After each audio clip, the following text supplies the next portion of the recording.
Peace, family, and welcome to the village. My name is Mia Garrett. I'm a licensed clinical social worker and your mental wellness guide.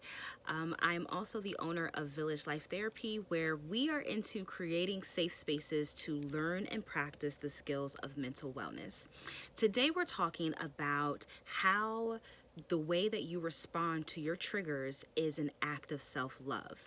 So we've all been doing this work, right? The work. Iyanla Van Zant, Mama Iyanla, as I like to call her, calls it the work, your work.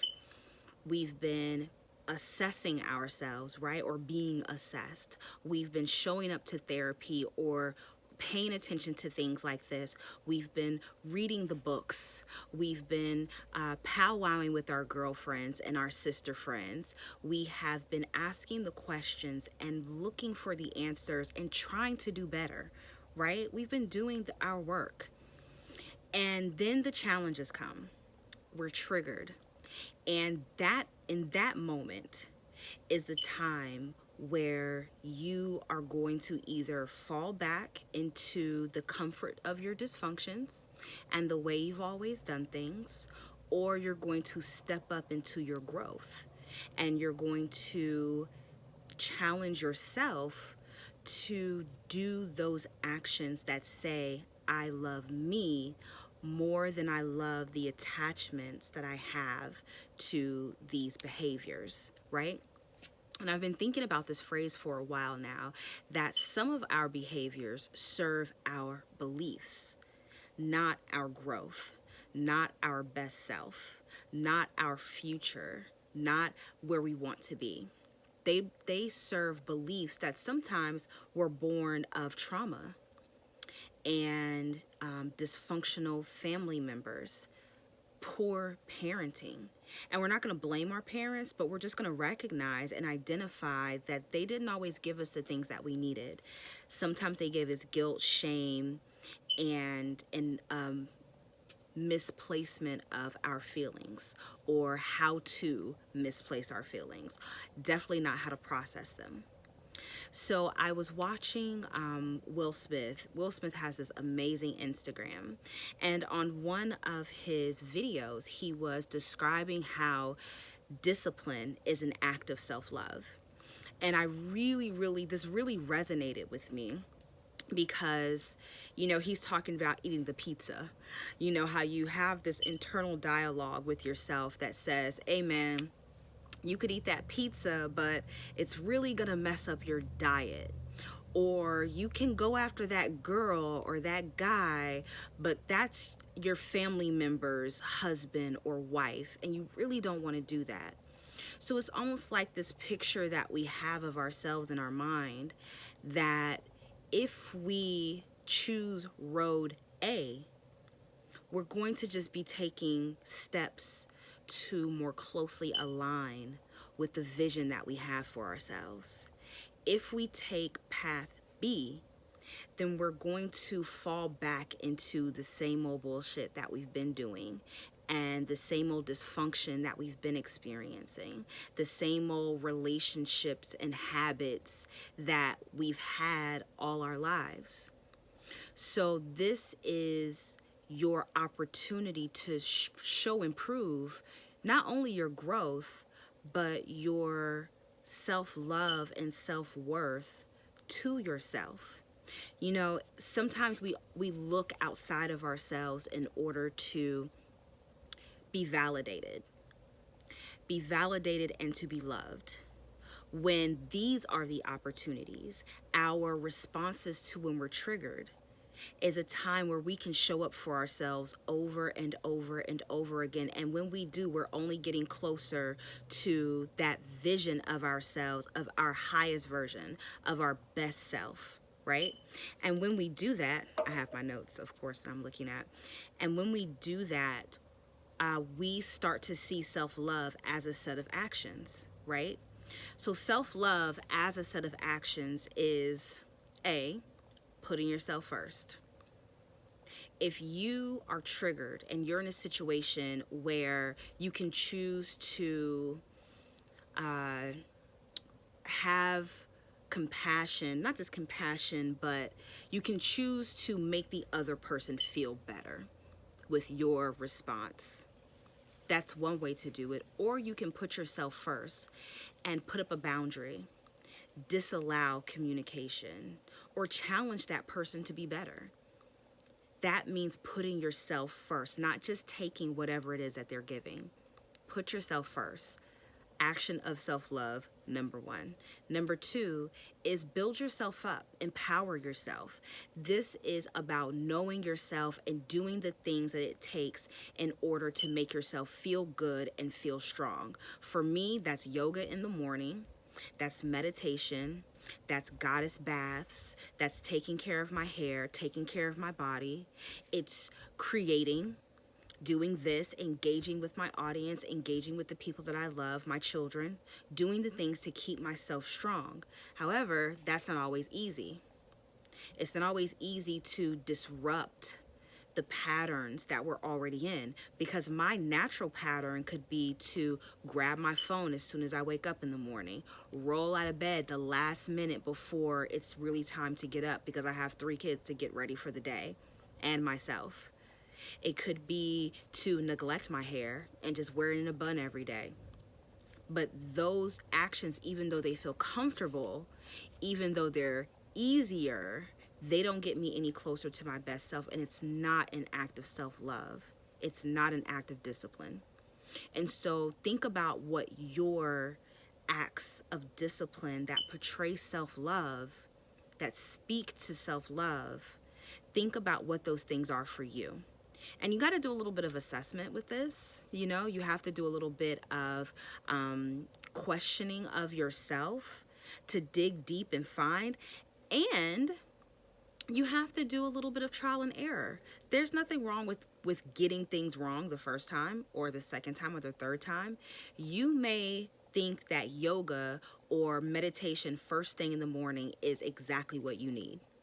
And you may do it for a week and find out it's horrible. You just put yourself back to sleep with meditation in the morning. And so you prefer meditation at night to meditate yourself into sleep. Do whatever works for you. And don't be afraid to mess it up, because there's really no messing it up. Don't be afraid to try something new and then throw it out and say, this really doesn't work for me. Everything is okay as long as you are moving towards the higher version of yourself, as long as you are trying new things and making new ways for yourself. That is the act of self-love, things that empower you and make you feel strong. And the last thing is bringing yourself closer to your higher self, which is a combination of 1 and 2, right? So once you are doing the acts of self-love, triggers are simply challenges that are kind of like checkpoints in your journey to say, hey, are you still on track? Hey, are you still that person that you said you were? Hey, are you still doing that work that you said that you wanted to do? So what are some of the skills that we can practice that align with the behaviors of self-love? One thing is setting boundaries. And setting boundaries is absolutely putting yourself first. When you set boundaries, you tell people how far they can go when they're in relationship with you. These are the things that I need to feel safe. Now, it's different from putting up walls. If you require someone to not know who you are, or you require someone to jump through hoops to prove themselves that they're worthy of your love and affection, and that's a little different from boundaries. Boundaries are those markers that say, ouch. Anything past that line is very hurtful and disruptive to me, and so I can't accept anything past this. I hope that makes sense. The next thing you can do is to slow down your response time. So a lot of us think that we immediately have to respond to our triggers fast, or else the other person is not going to get it, right? We're not going to show them. We're not going to tell them. But sometimes, a lot of times, most times, the right response is to slow yourself down and figure out what's really happening here. If you're getting defensive, if you are wanting to fall back into some more comfortable behaviors like yelling or fighting or storming off and never resolving the issue, then that needs to be looked at more carefully. And there's nothing wrong with taking a moment to gather yourself, to process your own feelings. And if you're on the other side of that and the person in front of you is asking for that time, let them have it. There's no such thing as, the perfect time to hash things out. There's better and worse timing, but there's no perfect timing. And so allow people the space and time they need to figure out how they feel before they start to express it. And on the other side, take the time that you need to figure things out before you just start the word vomiting. Put some intention behind your words. Slow yourself down. It's okay. And observe how you're feeling. So here are a few questions to ask yourself so that you can always be prepared for meeting with your challenges and your triggers. Number one, what are my most important boundaries to uphold? Because each situation will give you a different kind of challenge, right? Some will be the same and some will be different. And in each situation, you can say, does this really hit up against a boundary? And if it doesn't, what compromises can I make to allow this to work? What do I really want here? And if it crosses a boundary, remember that boundaries are a part of you loving yourself.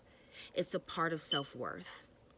Number two, what are my yeses and what are my nos for today?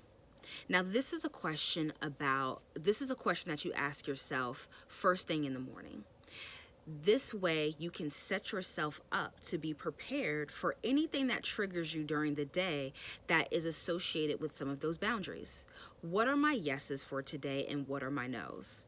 And some people might think that this is a little overkill, that, you're planning for disaster, but you're not. You're actually planning for success when you ask yourself in the morning, what are my yeses and what are my nos? And you know your life. You know your life. I don't know your life. You know your life. You know those things that come up often, that come up that you need to say yes and no to. So think about that in the morning and set your intentions for the day, because when you set your intentions for the day, you always return back to it. You return back to the intention that you set in a sort of way of recalibrating yourself. When you start taking deep breaths and you start getting frustrated at work, you go right back to those intentions that you set in the morning. It's something that just naturally happens because that's how you started your day.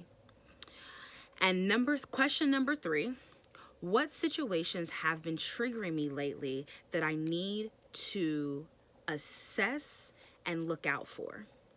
So again, when you're setting yourself up for success, when you're staying prepared to deal with your triggers, analyze which one of these triggers has been going off most often.